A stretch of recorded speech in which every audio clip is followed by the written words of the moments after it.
Bismillahirrahmanirrahim. Assalamualaikum warahmatullahi wabarakatuh. Innal hamdalillahi nahmaduhu wa nasta'inuhu wa nastaghfiruh wa na'udzu billahi min shururi anfusina wa sayyiati a'malina. May yahdihillahu fala mudilla lahu wa may yudlil fala hadiya lahu. Asyhadu an la ilaha illallah wahdahu la syarika lahu. وأشهد أن محمدا عبده ورسوله صلى الله عليه وعلى آله وأصحابه ومن تبعهم بإحسان إلى يوم القيامة. قال الله تعالى: يا أيها الذين آمنوا اتقوا الله حق تقاته ولا تموتن إلا وأنتم مسلمون. وقال أيضا: يا أيها الناس اتقوا ربكم الذي خلقكم من نفس واحدة وخلق منها زوجها وبث منهما رجالا كثيرا ونساء واتقوا الله الذي تساءلون به والأرحم إن الله كان عليكم رقيبا. Amma ba'du, saudaraku seiman, kaum muslimin dan muslimat rahimani wa rahimakumullah. Mutirna Allahumma sayyiban nafi'an. Pada maghrib ini Allah turunkan hujan, semoga Allah berikan hujan yang bermanfaat baik untuk kita dan untuk semuanya, untuk hewan, tumbuhan dan lain-lain. Pada malam ini biasanya yang mengisi Ustadz Sabil Tafsir Al-Kahfi. Nah, kemudian tadi Pak Andi menyampaikan kosong, sekalian ngisi di sini karena tadi kita ngisi di Jombang.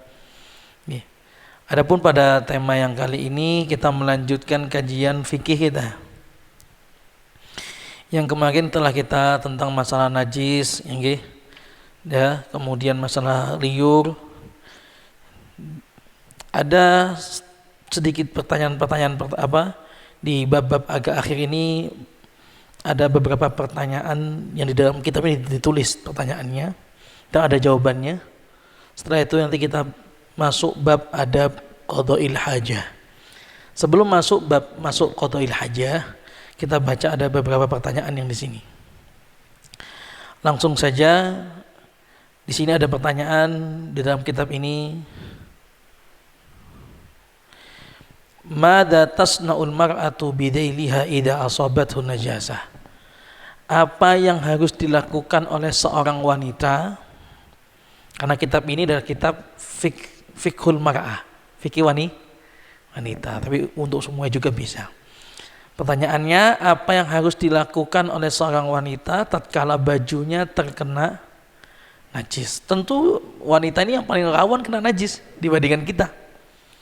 Kalau kita kan pakaiannya dari mata kaki, pakaiannya sarung, baju. Wanita kan pakaiannya besar. Terus wanita ini kan banyak menggendong anak gitu dan sebagainya, lebih rawan wanita. Terus bagaimana kalau seandainya wanita itu terkena najis? Terutama di sini lebih spesifiknya, wanita kan pakaiannya panjang.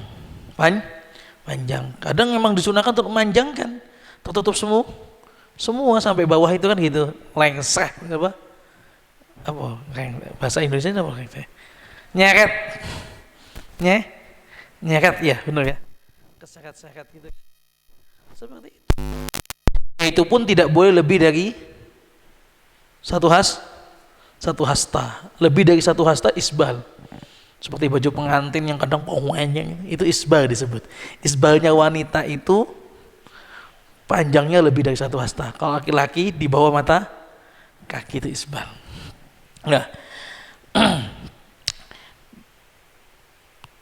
ya, seperti dijelaskan, wanita manjangkan itunya biar enggak kelihatan auratnya. Walakin asna masyiha qad ya'allaku bi thawbiha bin najasah. Tapi tatkala dia jalan mungkin kena najis. Nah, pas itu pertanyaannya. Kenapa? Ruwiya Ahmad wa Abu Dawud, diriwayatkan dari Imam Ahmad dan Abu Dawud, anna imra'atan qalat, ada seorang wanita bertanya di Ummi Salamah. Ternyata zaman dulu ada pertanyaan itu kepada Ummu Salamah. Ini utilu daili wa amshi fil makanil qadr.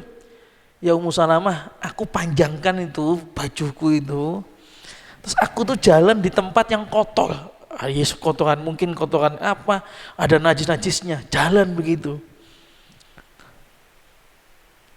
Terus bagaimana hukumnya itu pakaian saya itu? Nah kita kebayang ya, karena wanita zaman dulu pakaiannya cuman satu. Kita ini kan pakaian kan mikirnya gampang ya, salin toh. Iya, karena kita pakaiannya banyak, bisa punya pakaian luar 5, 7 bahkan macam-macam. Ini zaman Sahabiah itu cuma satu, pakaiannya cuma satu. Nah ini terus gimana ini? Nanya kepada Ummu Salamah. Faqalat laha, Ummu Salamah mengatakan kepadanya, qala Rasulullah sallallahu alaihi wasallam, membawakan sabda Nabi. Bersabda Rasulullah sallallahu alaihi wasallam, yutahhiru ma ba'dahu.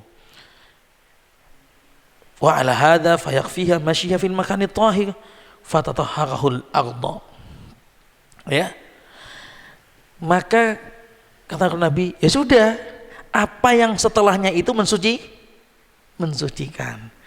Jenengan mungkin ibu-ibu ini lewat itu mungkin najis misalnya, atau ada kencingnya anak, mungkin bekas itu kan, oh ternyata tadi ada kencing, duh iya dah, udah kena nih, terus tadi buat sholat, tapi tadi juga udah buat ke halaman, kadang kan seperti itu ya, ibu-ibu seperti itu ya, ya enggak, apa yang setelah itu kena tanah suci maka jadinya najis.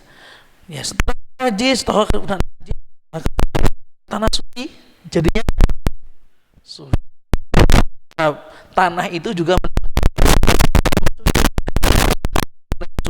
dia bisa untuk mensucikan. Jamaah rahimani rahimakumullah, ini ya terjadi di zaman Nabi SAW. Hadis diriwayatkan Abu Dawud dan Tirmidzi dan Ibnu Majah wa Ahmad wa sahhahu al-Allama Al-Albani fil Mushkat ya. Disebutkan oleh Syekh Al-Albani. Pertanyaan lagi yang selanjutnya, kaifa nutahhirul at'imah al-jamidah? Nutahhirul al-at'imah al-jamidah idza waqa'a fiha najasah. Bagaimana caranya kita itu mensucikan makanan yang tidak cair terkena najis? Dijawab hadis Ibnu Abbas an Maimunah, hadis Ibnu Abbas dari Maimunah radhiyallahu anha, anna Rasulullah sallallahu alaihi wasallam su'ila an fa'rah saqatat fi sumn. Ya, ada Rasul ditanya tentang seekor tikus yang numplek di minyak. Numplek di minyak. Faqala, Nabi sallallahu alaihi wasallam bersabda, alquha wa ma haulaha fatruha wa kulu samnakum.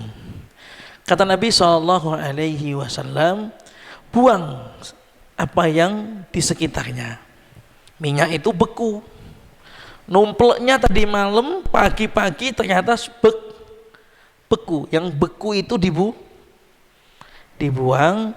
Adapun yang sekitarnya beku itu ya, dan sekitarnya ya, bukan yang beku. Yang tikus situ kan beku nempel situ, dibuang, dan sekitarnya juga dibuang. Sisanya silakan dimakan. Berarti kalau tikus itu masuk, karena tikus itu najis kalau mati. Tikus itu kalau mati najis. Kalau hidup enggak apa-apa. Tikus kalau jangan bilang najis, ibu-ibu rumahnya, bapak-bapak enggak ada tikusnya ya. Saking lewat tikus di kasur kita, enggak apa-apa. Tapi kalau dia mati, numpuk di kasur kita seharian ya najis itu. Karena dia bangkai. Najisnya karena bangkainya, tapi kalau zat tikusnya tidak. Sama ini numplek najis kan, mungkin disuruh buang. Jadi jangan bingung ya, tikus. Dasar tikus itu masuk ke rumah kita, ke kasur, ke lemari itu najis, ya enggak.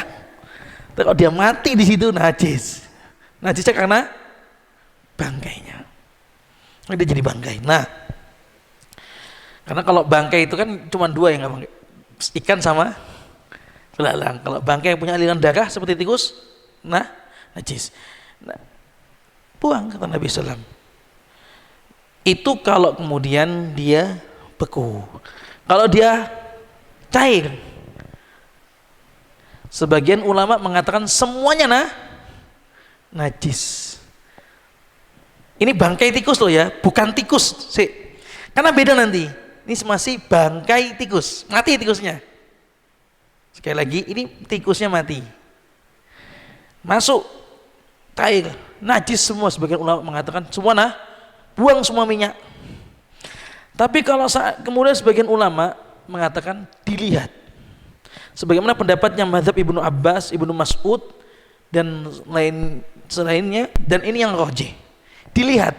Kalau berubah warnanya, berubah ya toh, baunya ada bangkai, ya itu najis. Kalau bau nyemplung mati, ya tidak. Sebagian ulama enggak najis. Pendapat ini yang kuat. Ini bangkai. Sekali lagi bangkai tikus. Nah, berarti beda kalau dia bukan bangkai. Kalau bukan bangkai beda. Tikus masih hidup nyemplung di minyak terus mencolot lagi. Najis buatan? Tidak najis. Kenapa? Karena najisnya kalau dia tadi bangkai. Cicak najis apa tidak? Cicak sama kayak tikus di kita itu. Ibu, cicak nih ibu. Kalau dia bangkai najis, dia punya aliran darah.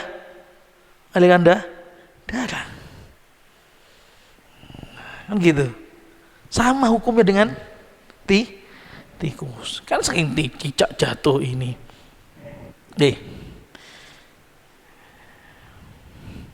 Ya. Sekarang lanjut lagi. Pertanyaan lagi. Ad-damu idza waqa'a 'ala thawbi fahal yusalli fihi. Apabila ada baju yang terkena darah, apakah tetap dipakai buat sholat? Jadi ada baju kita terkena darah, entah luka atau ya darah, luka. Lagi pleset, agak banyak darahnya kan? Terus nempel di mimisen, kena darah baju kita. Hal yusalli fihi.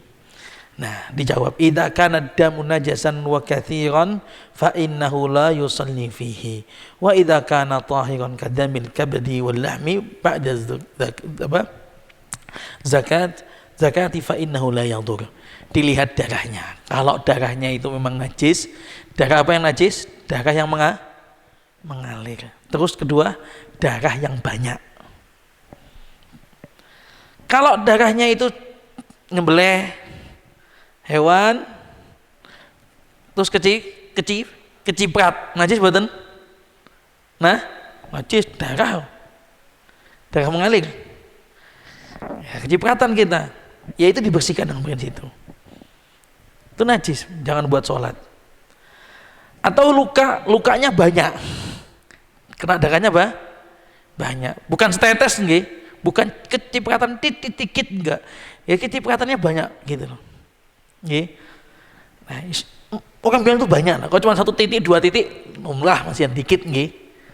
Jadi kalau darahnya itu mengalir dan darahnya banyak, maka najis. Kalau darahnya sedikit, cuman tadi kebeler diset gitu, cuman dikit aja dari sini kena baju, maka tidak najis. Atau darah bekas potongan daging, mau sholat mungkin pedagang ayam gitu, terus dah adzan pakai sholat, terus ada yang beli mau adzan persiapan sholat, ya kan gitu, ada yang beli harus motong ayam.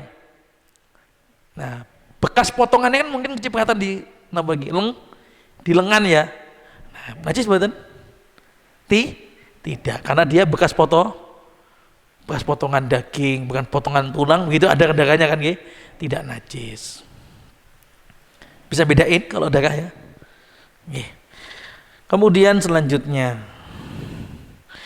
idza tatayyabal insanu bimana malabisahu bil kulunia gitu. Fahal yusallit bitikal malabis. Seandainya manusia kita itu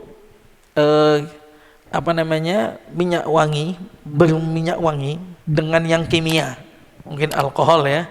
Ini maksud sini, apakah boleh menggunakan pakaian tersebut buat sholat? Atau gampangnya hukumnya pakai minyak wangi beralkohol yang semprot gitu kan. Idza kanat nisbatul kuhul fiha kabirah fal aula tujannibut thayyib atau thayyib biha. Kalau ternyata alkoholnya banyak di sini nisbahnya ke alkohol banyak, sebaiknya yang utama dihindari.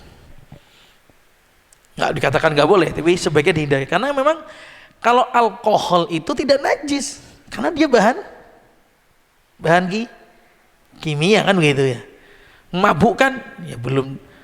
Memabukkan kalau memang memabukkan, setiap memabukkan bukan cuma alkohol, zatnya alkohol itu tidak mabuk. Zatnya alkohol itu sendiri itu dia bahan kimia. Memabukkan itu kullu khamrin muskirin, kullu muskirin khamrin gitu. Setiap yang memabukkan khamr. Tapi kalau kemudian banyak memabukkan sudah sampai jadi apa itu? Tapi bedek, badek itu bisa memabukkan kalau kemudian terlalu banyak raginya ya, benar ya. Jadi setiap memabukkan itu enggak harus alkohol zatnya itu dia tidak najis. Namun di sini dibahas kalau seandainya pakai sholat minyak wangi alkohol. Kalau alkoholnya cuman biasanya minyak wangi itu enggak banyak. Alkohol paling cuman 10, 20, 30 biasanya begitu. Ada yang perbandingannya 50. Murah itu kan minyak wanginya murah. Ya kalau bisa jangan. Yang buat sholat 10 doang. Kalau aglab sebaiknya dijauhi. Kata saya di sini. In kana qalila faraj. Kalau seandainya sedikit enggak masalah. Kesimpulannya, kalau mau beli minyak wangi yang pinggir jalan, alkoholnya minta 30%, 20% saja. Jangan sampai 50 banding 50. Oke. Atau 10% kuat itu. Sekedar untuk naikkan minyak wanginya. Pertanyaan terakhir, setelah ini kita masuk bab adabul qadail hajah. Terakhir ini tentang bab najasat. Idza saqata 'alal mar'ati min labanin sadjiha asna'a qada'ah atau ba'dahu. Ya. Hal yalzamuha ghusluhu, apabila seorang wanita itu lagi menyusui, kemudian ASI-nya muncrat ke bajunya, apakah wajib mencucinya? Dijawab tentu la yalzamuha, tentu tidak wajib dicuci. Karena apa? Idla dalila ala najasatihi, karena tidak ada dalilnya tentang najisnya ASI. Wa qad warada nahu dzalika an Ibrahim An-Nakhai, sebagaimana diriwayatkan dari Ibrahim An-Nakhai. Mau sedikit yang muncratnya banyak, mau netesnya banyak atau sampai basah, semua sama, tidak najis. Jamaah rahimani wa rahimakumullah. Dari situ kita selesai bab tentang najasat. Sekarang masuk bab baru. Ada qadhail hajah. Ada buang hajat. Saudaraku seiman, al-yaum Allah Subhanahu wa taala berfirman tatkala haji wada, al-yauma akmaltu lakum dinakum wa atmamtu alaikum ni'mati wa raditu lakumul Islam di Madinah. Hari ini aku sempurnakan agama Islam. Ini ayat menunjukkan agama Islam sempurna. Kenapa kita membahas adabul qadhail hajah? Ya, kita buka dengan ayat ini. Karena Di agama lain tidak dibahas. Di agama tidak dibahas. Seandainya pun dibahas hanya lebih kepada kebersihan. Tapi kalau Islam ini detailnya dibahas, adabnya ada banyak gitu loh. Nabi mengajarkan, bahkan termasuk yang sangat penting. Kita punya kamar mandi, itu juga kan urgent sekali, kalau kamar mandinya kuning-kuning kan tamu juga nggak riskan, nggak nyaman. Karena emang di Islam begitu sempurna membahas, sehingga pernah dikatakan qila li Salman Al-Farisi, pernah dikatakan kepada Salman Al-Farisi, allamakum nabiyyukum kulla syai'in hatta al-khara'ah, faqala ajal. Wahai Salman, apakah nabimu itu mengajarkan kalian semua ilmu sampai masalah tinja? Khara itu tinja, kotoran, sampai bab tinja, bab buang hajat. Apa kata Salman? Qala ajal. Iya. Masya Allah. Jadi benar-benar Nabi itu mengajarkan kepada para sahabat bukan sekedar bab akidah, bukan bab sekedar bab fikih haji, fikih muamalah, tapi bab yang sepele ini, bab qada'il hajah, yang dimana orang itu sembarangan buang hajat, yang dimana orang tidak memperhatikan masalah ini. Ternyata juga wa innama la yu'adzaban, ada dua orang yang disiksa. Salah satunya apa? Yamshi bin namimah, satunya apa? Tidak membersihkan saat buang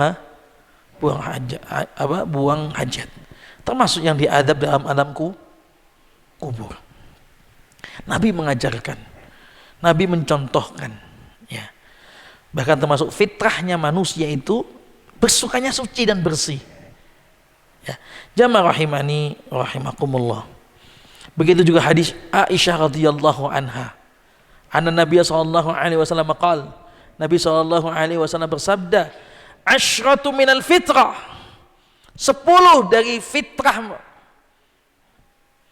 Qasrus syarib, motong kumis. I'fa'ul lihya, manjangkan, jaga jenggotnya. Wasiwak, siwak. Istinsyaku bilma, istinsak dengan air. Wa qasrul adhafir, motong kuku.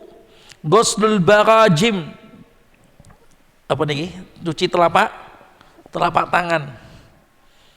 Wa nitful ibti, cabut ketiak. Wa halqul anah, mencukup bulu kemaluan. Wa intiqasul ma, yakni istinja'u bil ma wal madmadati, buang bersuci dengan air dan berkumur-kumur. 10. Ya. Semuanya ini berkaitan tentang masalah apa? Kebersihan. Masya Allah, luar biasa. Dan kebersihan di bagian wajah ini paling banyak. Kumis, panjangkan jenggot, dirapikan jenggotnya, disisir kalau perlu. Kemudian bersiwak, istinsyak. Ya. Semua yang kami sampaikan ini, dalil-dalil ini menunjukkan tentang kebersihan, tentang partinya adab qada'il hajah. Jamaah rahimani wa rahimakumullah. Adapun ya,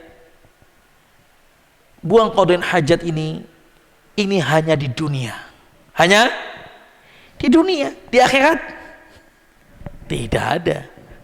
Makan sekenyang-kenyangnya, minum sekenyang-kenyangnya, nggak akan ada buang hajat. Sebagaimana Nabi SAW bersabda, anna ahlal jannah ya'kuluna fiha wa yashrabuna wa la yadfulun wa la yabulun wa la yataghawwatun wa la yatamakhatun. Qalu fama bala ta'am? Qala jsha'u aw rishhun ka rishhil misk yulhimuna tasbih wa tahmid. Sesungguhnya penduduk surga ya'kulun, mereka makan, mereka yashrabun, mereka minum, bahkan minum. Los. Nah, kalau di sini kan makan seneng, kenyang, udah nikmatnya Semakin makan, nikmatnya semakin berkurang. Sana enggak, semakin makan semakin nikmat. Semakin. Terus mereka tidak membuang tidak berludah, enggak punya ludah. Tidak juga baul kencing, tidak juga BAB, tidak juga beringus. Semua yang gilani itu tidak ada. Makanya benar, kalau yang gini aja nggak ada gitu, apalagi orang yang bagaimana Allah jadikan orang yang di surga itu mesti ganteng, mesti bersih. Qala fama balatum, terus bagaimana makanannya, kata Nabi SAW. Ada yang bertanya pada Nabi, para sahabat. Ya, terus Nabi, makanannya kemana kalau seandainya itu tidak makan terus, tapi terus dibawa kemana? Desya. Apa namanya itu? Apa itu namanya? Sendawa. Nah itu. Keluarnya kotoran dari sendawa. Aurishun atau keringat.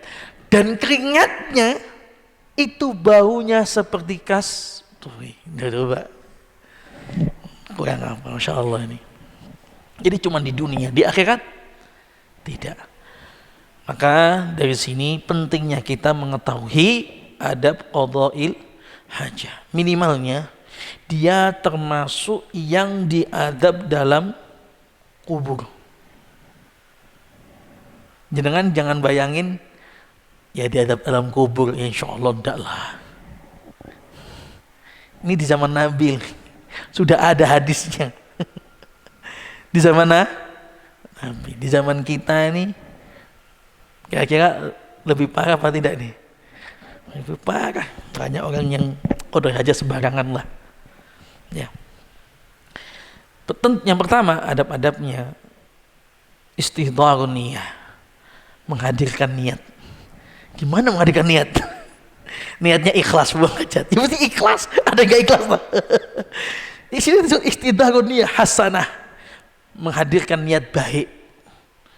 Ya memang kayaknya kita saat masuk kamar mandi nggak mungkin berniat, mesti cepat, pikiran berhenti.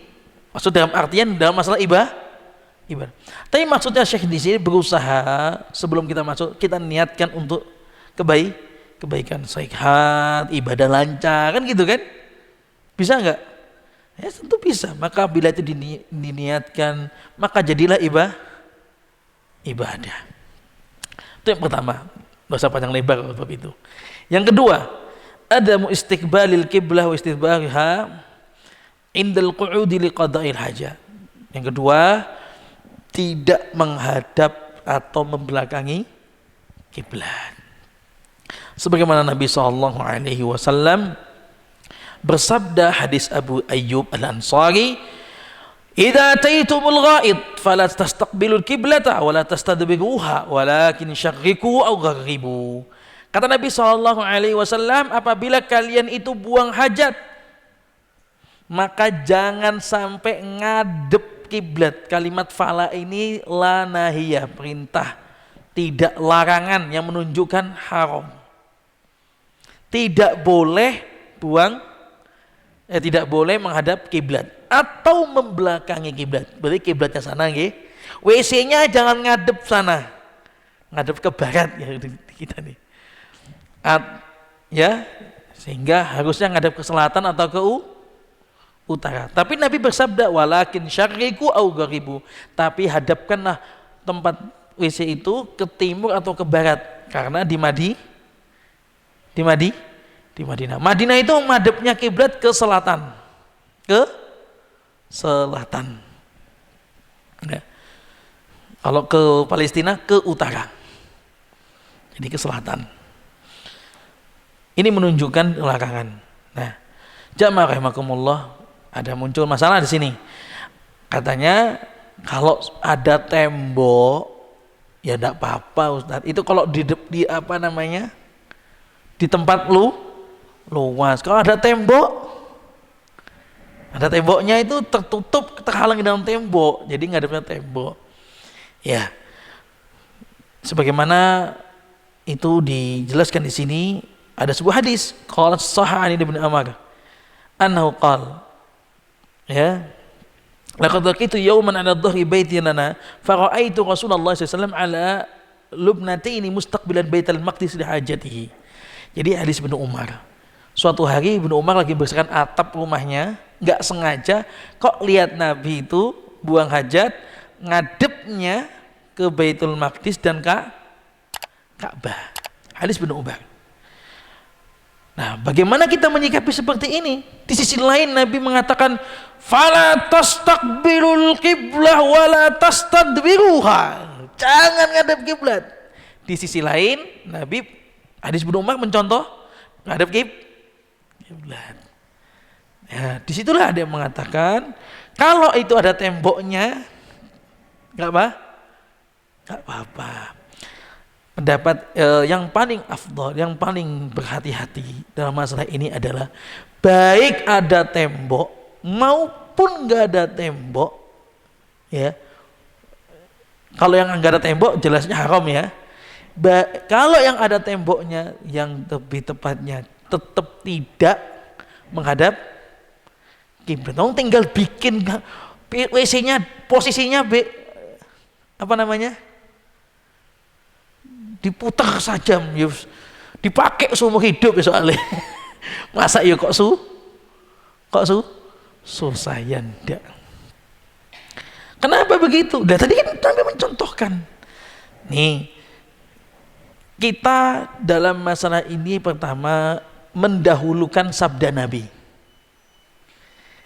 Sabda Nabi itu, qaul Nabi SAW itu wahyu.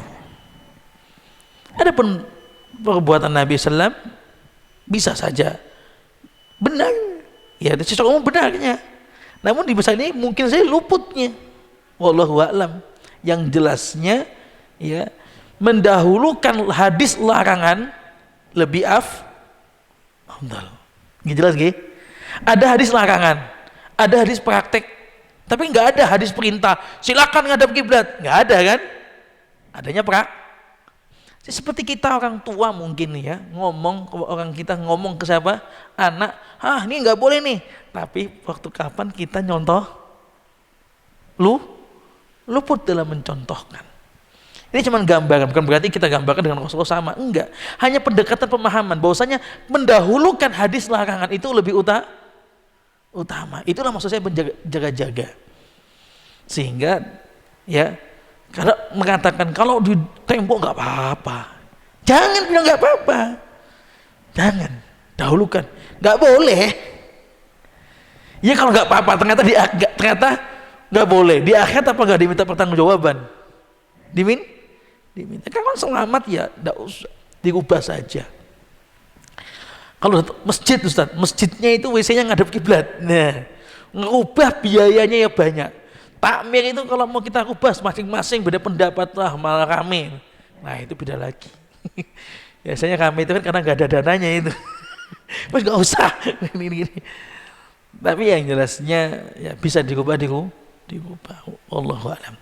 Yang nomor 3, at-tasmiyatu wal isti'adatu inda dukhul.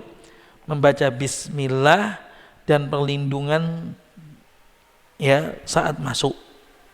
Yang benar isti'adah, membaca isti'adah, ya, bismillah, yaitu bismillahi Allahumma inni a'udzubika minal khubusi wal khaba'is, atau langsung Allahumma inni a'udzubika minal khubusi wal khaba'is, ya, aku berlindung dari jin yang laki-laki dan jin perempuan, khaba'is. Ini insyaallah masalah ini jelas. Namun, ya, kok baca bismillah? Bukankah bismillah itu yang baik-baik saja tuh? Ya hadisnya ada. Nabi SAW bersabda, "Sitru ma bainal jinni wal aurati bani Adam idza dakhala ahaduhumul khala ayyakulu bismillah." Penutup aurat penutup, sitar itu penutup. Apa terjemahannya enaknya nih? Penutup antara pemisah atau penutup atau misah lah antara auratnya manusia dengan jin adalah apabila masuk kamar mandi mengucapkan bismillah. Kalau baca bismillah, jin tidak bisa lihat. Yakin aja udah. Nggak bisa lihat aurat kita. Karena sebagian orang meyakini jin bisa lihat aurat kita di kamar mandi. Nggak bisa. Ya. Dan itu untuk bagaimana cara biar nggak bisa baca bismillah. Sehingga, loh masa ada yang bertanya, masa masuk kamar mandi baca bismillah? Yang ada kan cuman Allahumma inni a'udzubika, pelindungan pas itu. Kalau bismillah, bismillah ada hadisnya ini. Jadi biar nggak kelihatan dengan hadis lain Anas bin Malik, karena Rasulullah idza dakhala qala.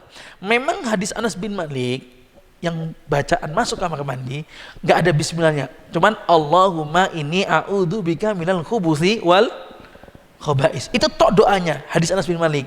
Cuman kita tambahi bismillah, bismillahi Allahumma inni a'udzubika minal khubuthi wal khaba'is, karena hadis lain tadi, hadis riwayat rawahu Tirmidzi Ibnu Majah wa Shahih Albani. Jadi ditambahi. Ya ini ilmu buat kita juga. Tambah bismillahi Allahumma inni a'udzubika minal khubuthi. Fungsinya bismillah biar kita itu tidak kelihatan auratnya, pemisah ya. Nomor 4 ya, ijtinabul baul fi makanin iktisar. Tidak buang air kecil di tempat kamar mandi khusus buat mandi. Ini termasuk adab. Sebagian kita itu ya kamar mandi sama WC jadi satu. Sebetulnya tidak apa-apa. Secara hukum tidak apa-apa. Sah-sah saja. Kalau tanya adabnya yang benar, WC sendiri, kamar mandi sendiri. Kenapa? Kita baca di sini. Ya. Dia cuman pendek di sini. Hadis yang diriwayatkan dari Abu Daud, Nasa'i dan Syekh Al-Albani. Hadis ini disahihkan juga Syekh Al-Albani.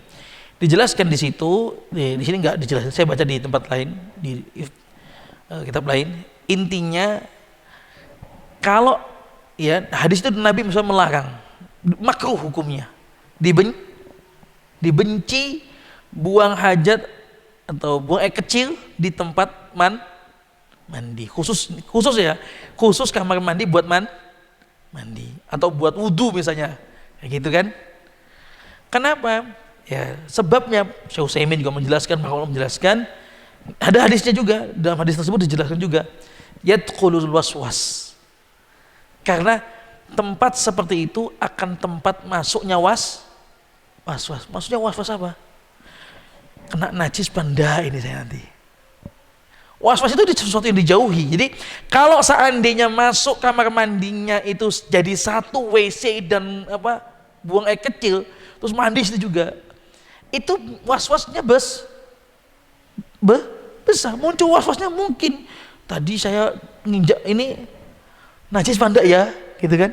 Ada nggak begitu? Ibu-ibu, orang tua, wonten nggih? Kena? Ada begitu. Aduh. Ya kalau kita pakai sendal ya mungkin nggak begitu was-was gitu kan. Tapi kalau itu memang khusus buat kamar mandi, buat mandi, insya Allah was-wasnya tidak ada, gitu maksudnya. Ini karohiyah, ini dibenci. Maka termasuk adab masuknya bisa dipisahkan. Sehingga masalah ini termasuk yang masalah jarang kita kita buatkan lah, jarang. Kita biasanya umumnya di sini itu kamar mandi dan WC jadi sah.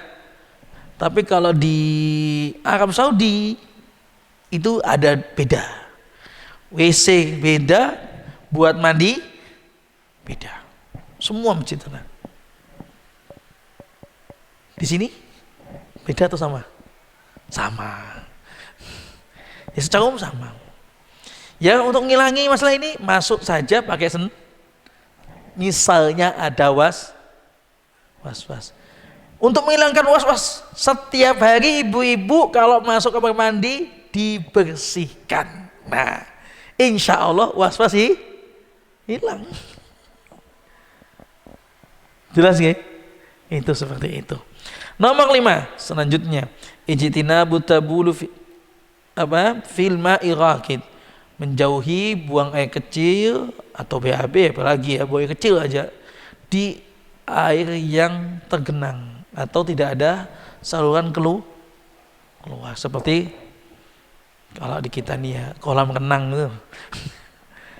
Kolam kan walaupun itu enggak kolam renangnya banyak luas, tapi yang masuk di situ fikihnya nggak diajarin. Ada 50 orang, 100 orang kalau rame. Di sini kalau rame 100 orang ada lebih, yang kencing 50. Apa ya tidak pengaruh? Minimal gila nih. Minimal ya kalau kelelep ya masukkan ya penyakit kan begitu. Nggak usah bicara najis gitu loh. Ini lebih kepada adab gitu loh. Jangan sampai kita ngomong nggak apa-apa kalau kolam renang itu kan luas, kita cuma sedikit, berapa mili sih gitu kan?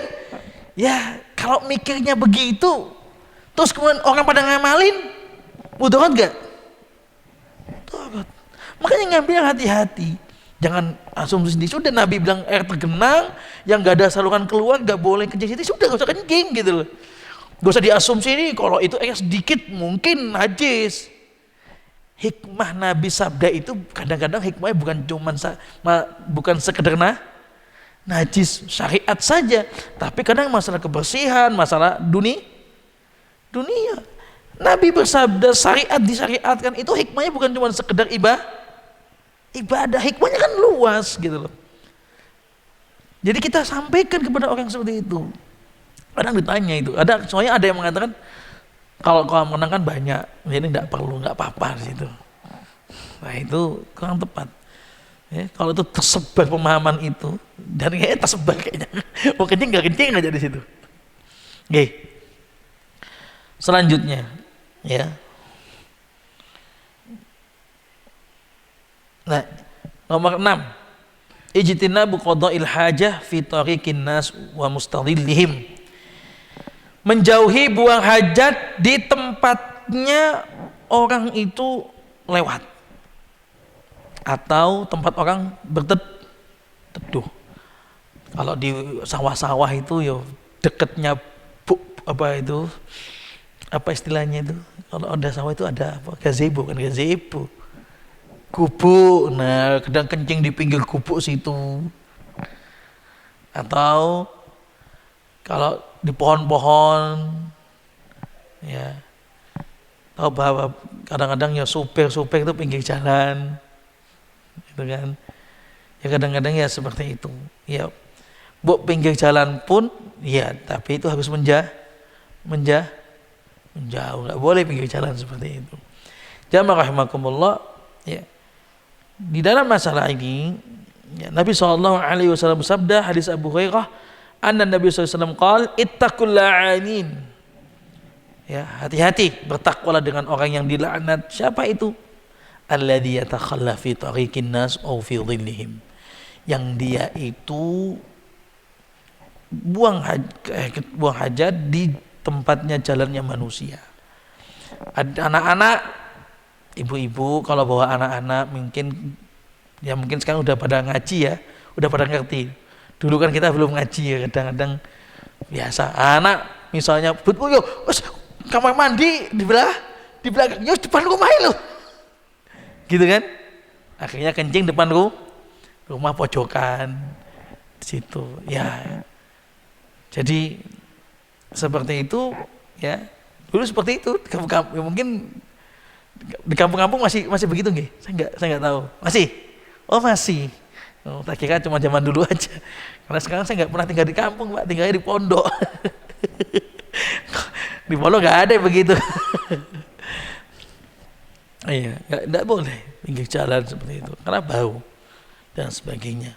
Ini termasuk dilaknat, ya, termasuk yang dilaknat. Nomor 7, at-tasattur wal bu'du an a'yunin nas la siyama fil khala. At-tasattur, apa namanya? Tasattur itu ya sembunyi, menjauh dari manusia. Tadi tuh kencing pinggir jalan kan nggak boleh.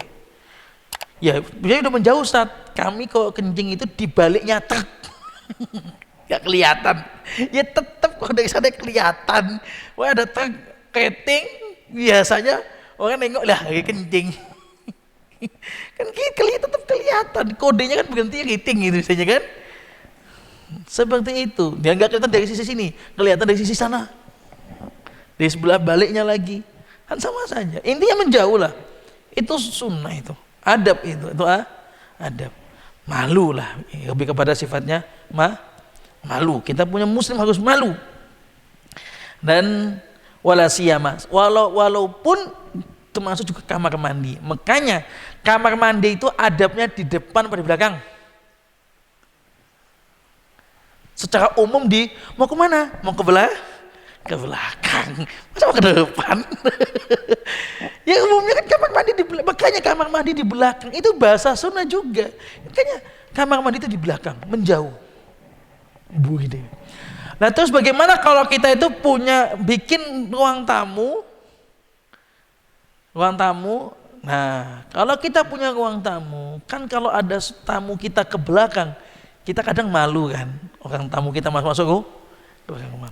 Ya bikinlah, makanya bikin kamar sebelah ruang tamu itu ada kamar tamu, ada kamar mandi tamu.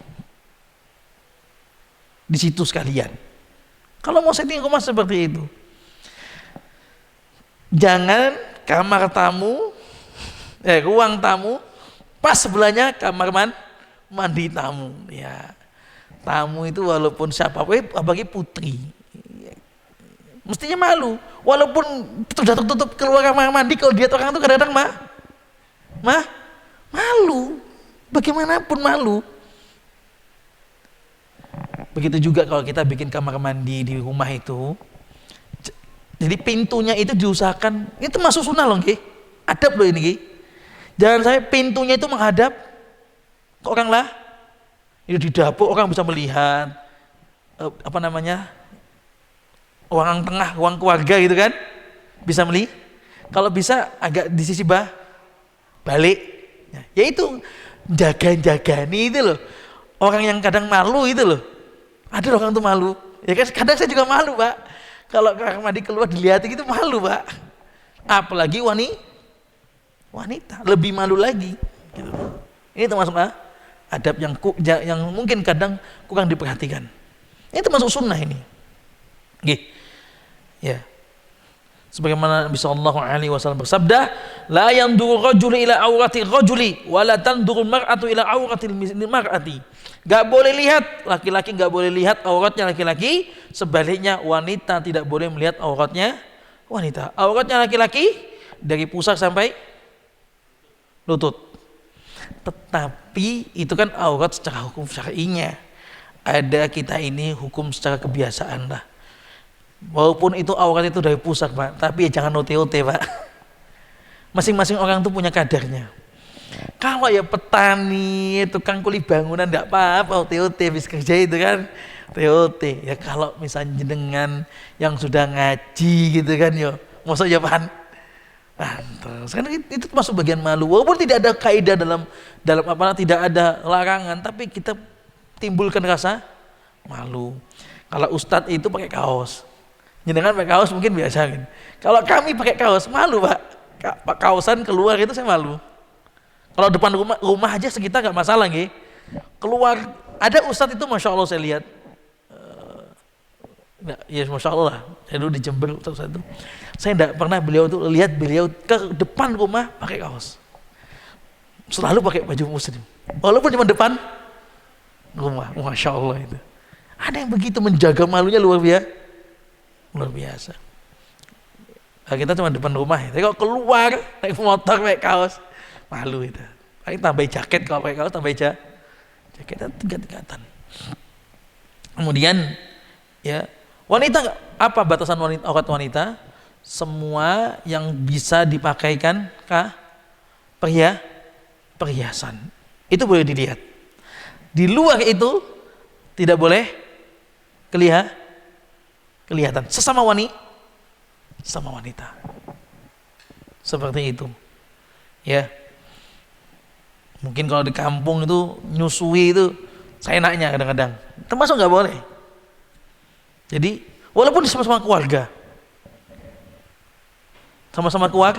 nih ibu-ibu, walaupun sesama keluarga, tetap adik kakak sama, tetap ditutup gitu. Kadang kan walaupun sama keluarga ya lolos juga ada yang kadang-kadang seperti itu.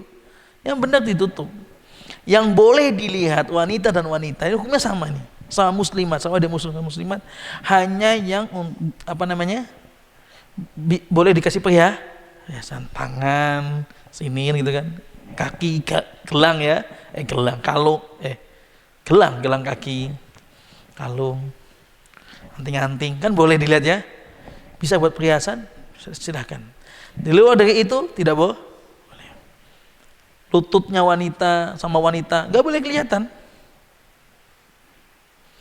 Ada tamu datang jenengan mungkin pakai daster di rumah, bolo dewe iki.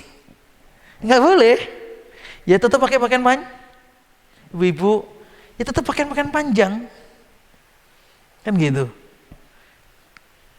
Karena kan masa ada orang pakai kalung di lutut. Gelang di lutut kan nggak ada. Tapi kalau sampai di bawah betis tuh ada. Di zaman Rasulullah pakai itu? Dulu orang India, orang zaman dulu pakai kalung di sampai sini. Pakai gelang. Iya. Gitu. Dulu seperti itu memang bisa. Ya. Lebih dari itu enggak bisa. Oke. Nomor selanjutnya. Nomor 8. Taqdimul yumna ya. Taqdimul rijli yusra fil dukhuli wal yumna fil khuruj. Masuk dengan kaki kiri, keluar dengan kaki kanan. Jangan dibalik. Masuknya kanan, keluarnya kiri. Ya, ini kenapa? Walaupun di sini ini juga tidak bukan berarti dengan pak hukum di sini bukan berarti haram. Lebih kepada kemuliaan. Kanan itu buat yang mulia. Itu aja. Kalau kemudian ada orang masuk kamar mandi pakai kaki kiri, dosa. Kaki kiri, kaki kanan, ya insya Allah tidak dosa. Tapi kalau sengaja, nggak apa-apa, kanan aja ya, itu tidak punya dosanya mungkin karena meremehkan. Di sini lebih kepadanya yu'jibu tayammunu fit tana'uli wa tarjuli fi sya'ni kulli. Ya. Kalau naik bis, naik kaki kiri pakai kanan, turunnya kiri. Ini si hadis. Turunnya kiri. Wajib enggak? Wajib itu turun kiri. Kalau pakai kanan bisa malam jatuh mudorot. Enggak pas itu dimasukin hadis ini. Kalau bis ya tetap turun kiri. Itu lebih utama, lebih afdol. Jangan dipakai di sini ya. Apa-apakah? Kanan. Naik turun bis kaki kanan, kanan. Aduh. Itu kalau bisnya bis Surabaya, Jogja ini ya pleset.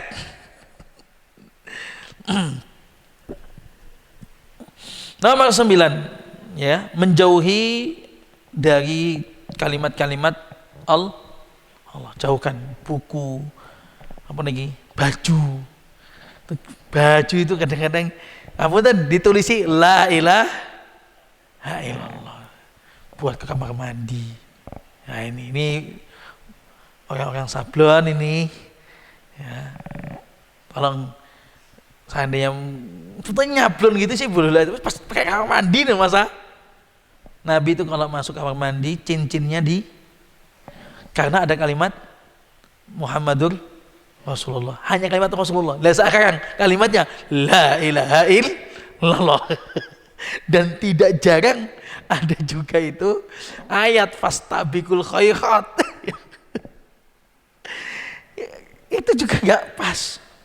Jangan ayat-ayat, hadis apapun jangan taruh di baju kayak gitu. Topi itu juga, topinya dibawa ke kamar mandi ada tulisan lepas kalau keluar. Jadi seperti itu. Ini adab. HP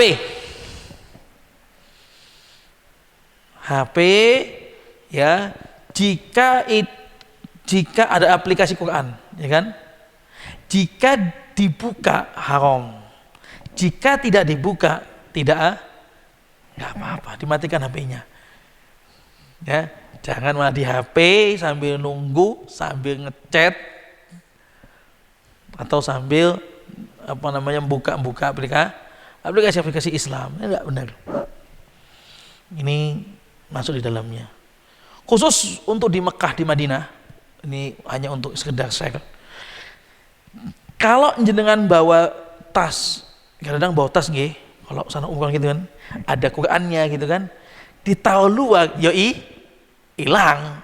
Biasanya dibawa ya. Kalau sendiri, kalau sama temen, bawa temennya. Kalau sendiri, bawa aja masuk, tapi jangan dibuka tasnya. Itu taruh, dicantolkan seperti biasa. Apa cantolan? Apa tuh? Tidak apa-apa insya Allah. Asal jangan dibuka tasnya. Kan dalamnya Quran ya, jangan dibuka. Kenapa? Kalau taruh di atasnya, di atas misalnya di Mekah itu atau di Madinah ada atasnya ada cat gini loh. Nah, kayak buat naruh tas. Itu kadang-kadang dari sebelah diambil tasnya. Atau yang minimalnya biasanya lupa. Khusus Mekah Madinah. Ditaruh luar salah, hilang. Jadi benar tetap di bawah, masuk ke dalam. Cuman ya kalau sendiri lo ya, kalau sama temen ya titipin temen itu lebih afdol. Kalau sendiri bawa saja, tapi jangan dibuka. Yakin? Insya Allah nggak ada masalah. Ini sering ditanyakan kalau di Mekah Madinah ini. Selanjutnya nomor 10. Adamul kalam, nggak boleh berbicara. Sebagaimana riwayat Imam Muslim fi sahihihi an Ibnu Umar anna rajulan marra 'ala Nabi sallallahu wa huwa yabul fasallama alaihi falam yarudda alaihi assalam. Jadi suatu hari Nabi sallallahu alaihi wasallam lagi buang hajat. Ada laki-laki lewat. Dia tahu Nabi masuk kamar mandi. Sama dia, Nabi disalamin, "Assalamualaikum ya Rasulullah." Nabi enggak jawab. Ini menunjukkan apa? Dilarang berbicara. Sebagian ada yang mengatakan begini, pendapat begini. Loh, hadis itu tidak menunjukkan larangan berbicara. Hadis itu menunjukkan tidak boleh menyebut-nyebut nama Allah. Nabi tidak jawab salam karena jawabannya waalaikumsalam warahmatullah. Ada doa di situ, kan nggak boleh. Nah, jadi tidak menunjukkan untuk kali berbicara. Jawabannya yang benar, justru hadis itu melarang lebih kuat berbicara dan menjawab salam. Kenapa? Nabi itu diem, tidak menjawab. Padahal bisa saja Nabi menjawab, ya, bisa nggak? Bisa nggak Nabi menjawab gitu? Bisa. Tapi kenapa Nabi nggak melakukan? Menunjukkan itu dilarang. Jadi berpikirnya jangan pada hadisnya saja, kontekstualnya hadis, Nabi tidak menjawab salamnya. Tapi diemnya Nabi itu juga butuh Nabi kenapa diam? Padahal bisa saja menjawab. Bisa nggih? Nah, dalam masalah ini kita jawab seperlunya, sedikit mungkin, seperlunya dan sedikit mungkin kalimatnya. Bila dibutuhkan, dibolehkan. Bila dibutuhkan, misalnya kadang-kadang tuh anak kita nangis, ibu-ibu, anak jenengan nangis. Kalau kadang-kadang ya menengok sih, anak-anak digituin, anak jenengan digituin, diam boten. Biasanya diem. Boleh nggak ngomong gitu? Boleh. Ini dibutuhkan tidak? Butuhkan. Ada anak-anak nyari, Mumi bangun tidur. Anak-anak ada yang bangun tidur nangis, nyari ibu, cari bapak, nyari ibu. Ibu nyari bapak kan pas minta sangu. Nyari ibu, bangun tidur, ibunya di kamar mandi. Itu anak kalau tidak dengar suara ibunya, iya le, di sini gitu. Nggak marah itu anak, masih nangis. Tatkala disebutin iya le, nah gitu tok udah dengar aja. Oh tenang tuh anak, ibuku masih di kamar mandi. Boleh? Boleh seperti ini. Jangan diamalkan kemudian nangis anaknya diem kamar mandi.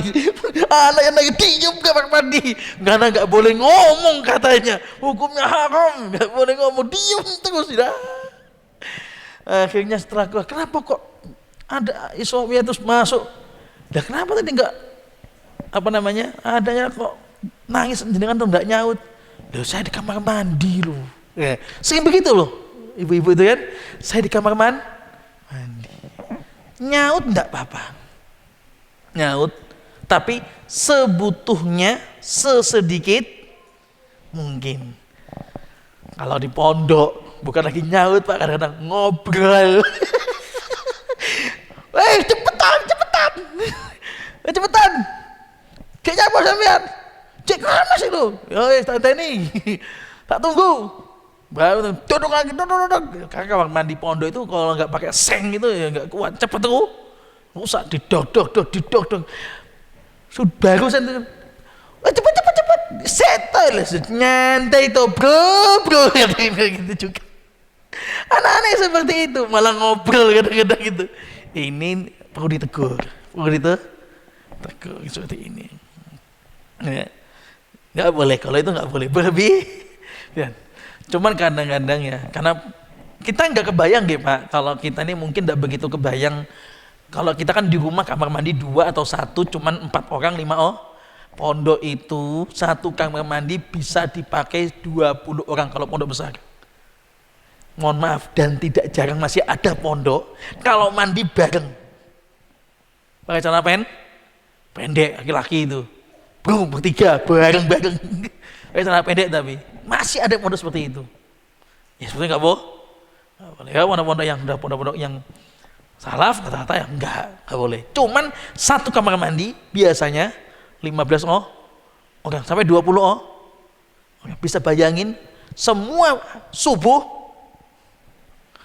butuh kamar mandi. Kemudian dodak. Sore itu waktunya untuk MCK itu pondok itu cuma 1 jam. 1 jam gitu. MCK baik yang pagi setelah tahfidz maupun yang sore mau menjelang maghrib, dan itu 1 jam. 1 jam dibagi 20 orang. Berapa? Itu kalau cowok mungkin bisa, cewek akhwat susah. Itu kalau 20 orang. Makanya kadang-kadang anak-anak mandi cuma sekali itu kadang-kadang. Ngantri kadang-kadang. Nah, dulu kita ngakalinya biasanya kayak pondok gontor, pondok-pondok kita dulu atau anak dulu mandinya sebelum subuh sama kalau sore sebelum asar. Cuman biasanya kalau sebelum asar Pak, sorenya main bola lagi. Main bola lagi olahraga. Ini kadang sering terjadi ngobrol seperti itu, dok, pondok terjadi seperti itu. Nah itu jenengan yang mungkin pas mengunjungi kok ngobrol, ini adabnya di mana ini? Jangan disamakan seperti di rumah. Kok kotor ini, pondoknya ini, kamar mandinya ini. Jangan disamakan di rumah. Karena yang piket itu cuman setiap pagi saja. Itu pun yang miketin anak-anak. Paling kadang cuma digerujuk tok, siram tok, nggak digosok. Anak-anak itu seperti itu. Padahal pondok ada piketnya setiap hari. SOP-nya ya digosok, jadi kadang anak-anak cuma disiram gitu loh. Karena MCK itu cuma 1 jam, piket, nyuci, mandi 1 jam tok di pagi hari dan sore. Susah nggak cari waktu di pondok? Susah. Nah, oke. Selanjutnya nomor berapa nih? 11. Istinja bil ma'i wal ahjar wal awraq. Ya, beristinja dengan air, kalau nggak ada air dengan batu atau kertas. Zaman sekarang tisu. Ya tentu yang afdal mana? Air. Ini nggak usah dibahas. Ya, sebagaimana Nabi sallallahu alaihi wasallam, hadis Anas bin Malik, karena Rasulullah SAW yadkhulul khala fa ahmilu ana wa ghulamun nahwil idhawa min ma'in wa anzah fa yastanji bil ma'. Hadis Anas bin Malik, Rasulullah SAW saat itu mau buang hajat. Anas bin Malik akhirnya disuruh cari membawakan untuk Nabi SAW itu satu timba air bersama anzah, tongkat, dan Nabi menggunakan air tersebut untuk bersuci. Ini masalah yang sangat jelas. Tinggal hukumnya kalau kita pakai tisu, ya, terutama yang di pesawat, oke, jelas. Di beberapa tempat itu hanya pakai tisu, nggak ada air. Ya tentu ini sebaiknya ada airnya. Nggak biasa ya, susah itu. Kalau nggak biasa susah. Nomor selanjutnya, nomor 12, ya, tidak boleh menggunakan ya tulang atau kotoran, itu jelas. Nomor selanjutnya, tidak boleh memegang kemaluan dengan tangan kanan. Masalahnya juga jelas. Dan bersuci istinja dengan tangan kanan juga tidak boleh, karena tangan kanan itu untuk yang baik-baik. Ini jelas juga. Oke. Terakhir, keluar kamar mandi membaca gufronaka. Artinya ampunanmu ya Allah. Kenapa kita minta ampunan saat keluar kamar mandi? Karena saat itu kita tidak bisa berzikir. Kan perintahnya kan kita itu setiap hari untuk ibadah kepada Allah, berzikir kepada Allah. Saat itu kita di kamar mandi tidak berzikir, tidak juga mengingat Allah. Boleh kamar mandi mengingat Allah? Nggak boleh. Ya. Mengingat kunci hilang ya boleh. Kunci hilang biasanya ketemunya pasti kamar mandi. Jadi meminta ampun, Masya Allah ya. Keluar kamar mandi cuma 10 menit, 5 menit lah, nggak zikir, minta ampun. Padahal di luar kamar mandi kita sering tidak mengingat Allah. Makanya ampunannya, istighfarnya harus 100 kali minimalnya. Kalau bisa lebih dari itu. Jamaah rahimakumullah. Ada juga tambahan satu lagi, ya. Sunnah setelah dari kamar mandi itu mencuci buang hajat, mencuci apa nih? Telapak tangan.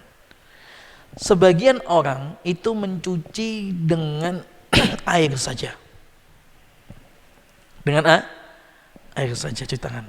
Atau sebagian orang tidak mencuci. Ya udah. Langsung keluar. Yang sunnah adalah, ya, itu sebagaimana di sini jelaskan, di sini juga ada nih, ya. Nabi SAW itu ghasala yadahu bi syai'in min al-mutahhirat wa kana afdal mutahhirat, ya, andzaka huwa turab haitsu yazilu ra'iha min yadil bil kulliyah. Fa kana sallallahu ahyanan yamsahu yadahu bit turab summa yaghsiluha bil ma'i wa ahyanan biyadin bil ardi summa yaghsiluha bil ma'i. Nabi SAW itu dijelaskan di sini, kalau selesai buang hajat, Nabi ambil tanah, apa lagi? Dibersihkan dengan tanah. Pakai pasir, kan zaman dulu Nabi SAW ini.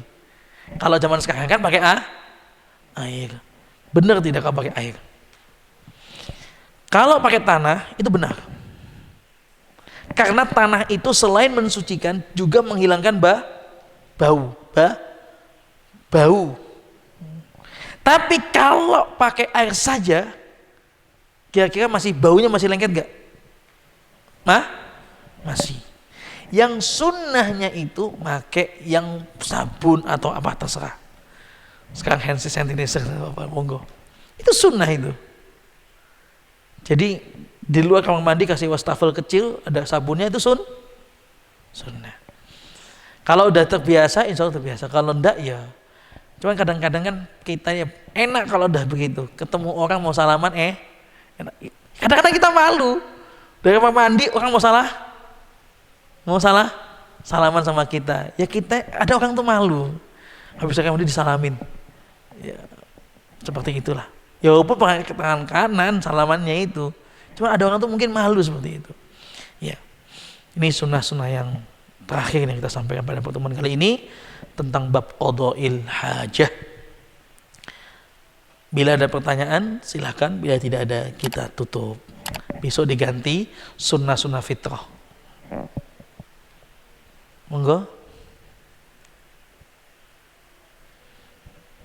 Dari atas ibu-ibu juga silakan.